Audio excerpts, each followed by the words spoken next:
What's up, guys? This is your host, Kavaski Irvin, with the Humming Podcast.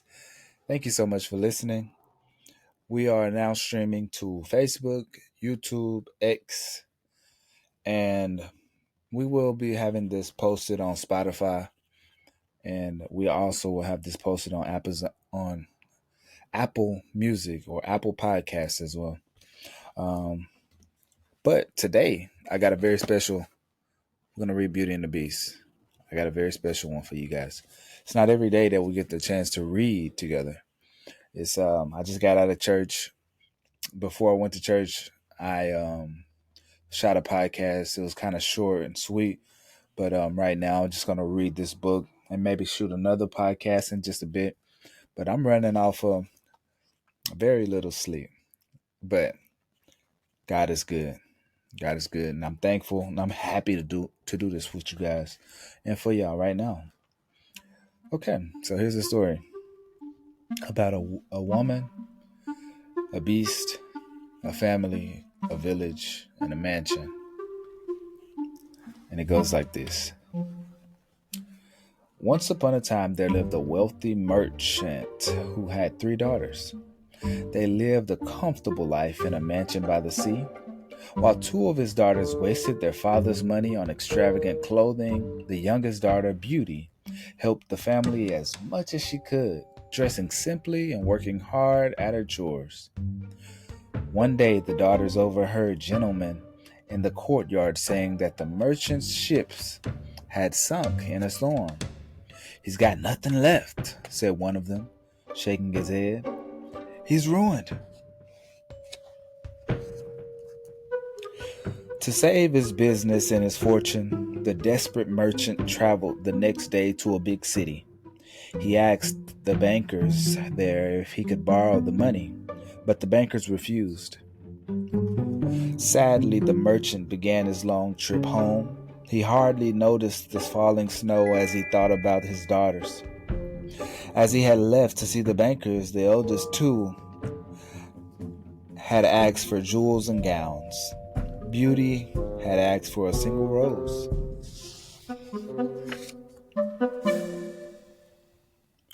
The merchant forgot his dismay at not being able to fulfill his daughter's wishes and his worries over his lost fortune when the snowfall turned into a blizzard. Icy winds whipped snow at the merchant and his horse. Soon he was so lost that when a mysterious flying pixie appeared and summoned him to follow, the merchant trailed along behind. Just when the merchant was beginning to think he would freeze, the pixie shouted in a tiny, gruff voice, "Here, come inside. We'll take care of you." The merchant gazed in wonder at the enormous castle before him.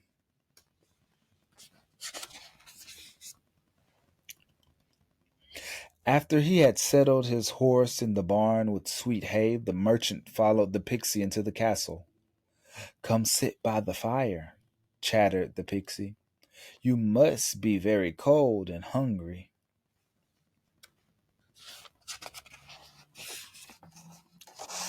As the merchant approached the table before the cheerful blazing fireplace, he was amazed to see a sumptuous banquet appear in a twinkle of magic.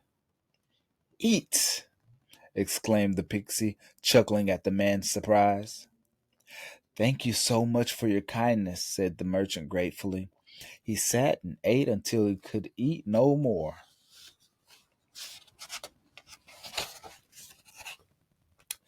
Then, feeling full and warm, the exhausted merchant fell asleep at the table.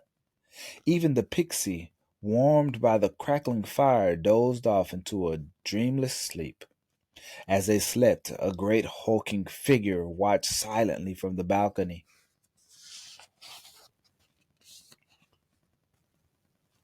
In the morning, the merchant awoke, refreshed, and again thanked the pixie for his hospitality. "I must go home to my daughters," he said, thinking sadly of his troubles.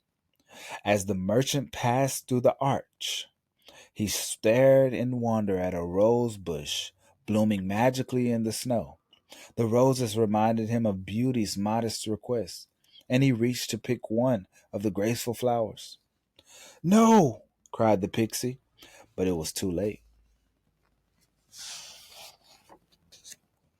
Suddenly, an enormous beast appeared. Is that how you repay my kindness, by stealing my precious roses? Thundered the angry creature. For this you shall die. I'm sorry, stammered the merchant. It was for my daughter. Your daughter? Replied the beast gruffly. If she loves you, she will come here to take your place.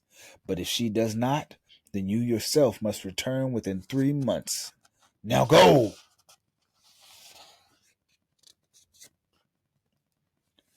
The poor merchant promised to return. What else could he do? Then he rode home, his heart heavy with sorrow. But when he arrived at his home and gave Beauty the rose, her happiness cheered him. Ah, Beauty, he said ruefully, if only you knew what this rose cost. And he told his wondering daughters his story about the beast's castle and of the monster's terrible demand. I will go in your place, father, cried Beauty. I would rather be the beast's prisoner than have you die for me. I'll have no more of that, replied the merchant firmly. I shall return in 3 months. Beauty's sister glared angrily at her. 3 months passed quickly, and on the last morning, Beauty, carrying her shoes, quietly slipped out of the mansion. She saddled and mounted her father's patient horse and bade in a silent farewell to her sleeping family. She knew she would miss them terribly, but she felt strong in her resolve to save her father's life. Besides, she thought bravely, perhaps I can change the beast's mind. Beauty arrived in the beast's castle at nightfall after the long journey. The pixie appeared as she entered the courtyard. Welcome, Beauty. Follow me, right this way, he exclaimed. He seemed to have been expecting her. Beauty followed him into the castle. The pixie led Beauty through a maze of hallways to a beautiful room filled with roses and fine furniture. This is your bedroom, said the pixie. Then he showed her a chest of glittering jewels. All of these are yours, a gift from my master. He nodded excitedly, then flew out the door.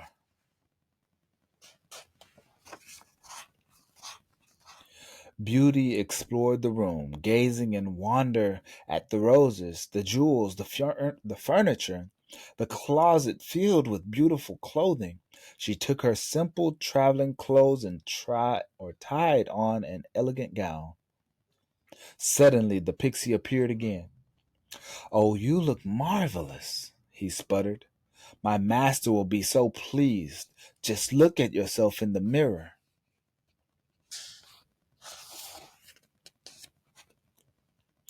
Beauty gasped in horror. Behind her own reflection in the mirror, she saw the hideous beast. She whirled around to face him. Welcome to my castle, said the beast. Have you come willingly? Yes, I have, replied Beauty. You must be hungry after your long trip, he said hoarsely. Come with me.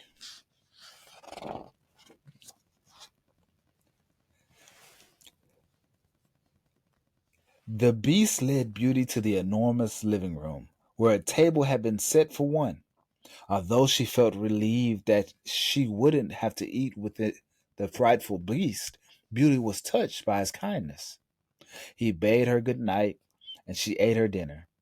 Then she stared at the fire and thought about the beast and this strange and magical castle. The next night, the beast came to see Beauty as she wandered in the garden. "Do you think I'm ugly?" he said, leaning in toward her. "Yes," replied Beauty honestly, "but I think you are good." "Would you marry me?" asked Beauty. Startled by his unexpected question, Beauty answered, "No." Every day the beast came to see Beauty and they talked. She became less afraid of him. But when he asked her to marry him, as he did every night, her reply was always the same.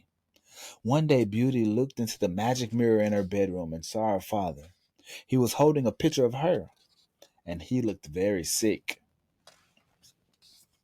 Beauty ran to find the beast. "You must let me go," she cried. "Please, I know you are kind and good. My father is sick and needs me."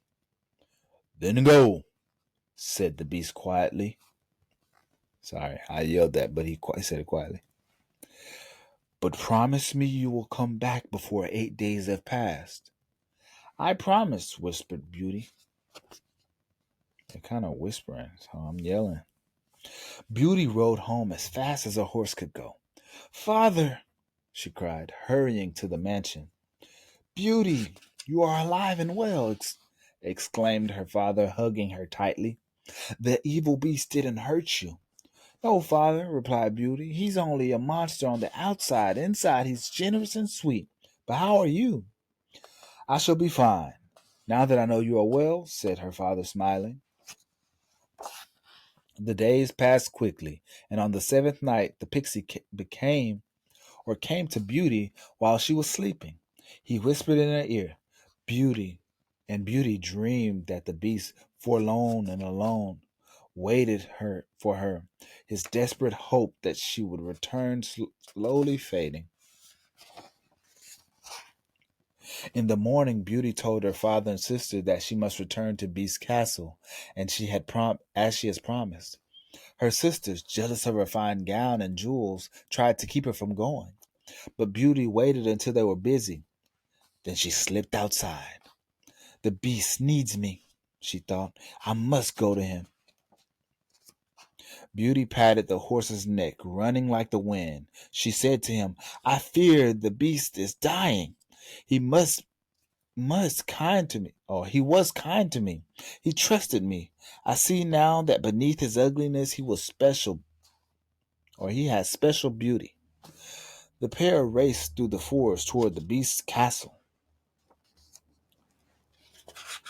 When Beauty arrived at the castle and couldn't find the beast, she was frightened. "Beast," she called, "where are you?" Then a tiny voice called, "This way, Beauty, follow me." It was Pixie. Beauty followed him and found the beast lying on the courtyard. "Beauty," he whispered, "I'm so happy to see you once more before I die." "You can't die, Beast," cried Beauty. She kneeled and kissed his cheek. "I love you," she whispered. "I want to marry you." The beast closed his eyes. Suddenly, the courtyard was filled with brilliant light. Magic filled the air. Beauty looked in astonishment as the handsome prince before her. "Where's my precious beast?" she asked. "Here he is," replied the prince. "Your love has broken the evil spell that made me the beast. I love you, Beauty." "Your love has made me very happy," said Beauty, smiling. "All this is ours to share," said the prince, gesturing to the castle. Beauty knew her family would never be poor again. Beautiful music filled the air as the two gazed at each other, thinking of the happiness they would share forever after. Wow. And that's the story, Van Gool's story of Beauty and the Beast. I really appreciate you for listening. I like to read books on the Humming Podcast. I also have this version of Beauty and the Beast here, but I'm reading that in my personal time. This one is more creatively written, so it has a deeper source of writing, So it's going to be more colorful. That other one I just read is more of a children's story. So share that, share that story. Maybe you can purchase that on Amazon or somewhere online, or you could just listen to it here with me because I love reading and I read a lot of stories on the Humming Podcast. Check us out on Apple. Check us out on Spotify. You can go back and look at the history. I've been doing this for a while. I love doing this. This is what I do. This is what I want to always do. So y'all have a great Sunday. I'll talk to y'all later. Bye bye.